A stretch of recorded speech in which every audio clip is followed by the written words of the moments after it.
तर नमस्कार मित्रांनो, काल आपली हळद आपण पूर्ण केला आणि आज आपला ऑफ डे होतो म्हणून गेलेलो आपण. तर आपली पंढरीकडे जोरात हळद लावलेली होती ना, ती आपल्या हळदीचं डेकोरेशन काढूचा होता आणि त्याचा डेकोरेशन वर्षाक आवडला होता. त्याच्यामध्ये का पण तसा डेकोरेशन हवा होता. वर्षा म्हणजे पंढरीची बायको.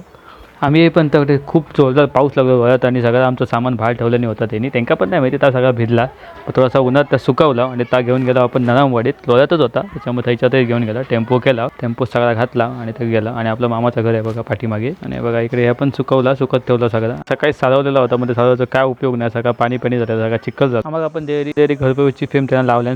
एका स्कूटी घेतलं आणि बाकी सगळं आपण टाकलं होतं जसं मग सांगितलं होतं टेम्पोत. आणि चालला आपण नरमवाडीत सगळं घेऊन डेकोरेशन तिकडे जोडल्यामुळे आपण लगेच अर्ध्या असतात तिकडे जाऊन आपण रेडी केलं डेकोरेशन मस्तपैकी. बघू शकता असे वर्षाची हळद कंप्लीट झाला बघा नाव बिव लावून. कारण भाईने गेलेलो घोणसरीत आणि घोणसरीत आपलं डेकोरेशन चालू होतं. बादशाचा आपली मैत्रीण विशाखा त्याच्याच भावाच्या घरी आपण गेलेला होती. नवीनच घर म्हणल्यामुळे आपल्याला काय माहिती नव्हता. तर गेला विशाखा भेटला म्हणून आमका समजला गेला होता घरात. सो मस्तपैकी डेकोरेशन क्लिअर केला.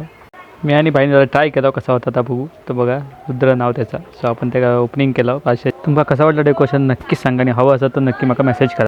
विषय केला बाय बाय आणि आपण चालला पुढे गणपतीच्या मंदिरात. आपण मस्तपैकी पाया पडला आणि घोणसरी आपण सोडला. तुमका व्हिडिओ कसं वाटलं नक्की सांगा. लाईक करा, शेअर करा, कमेंट करा.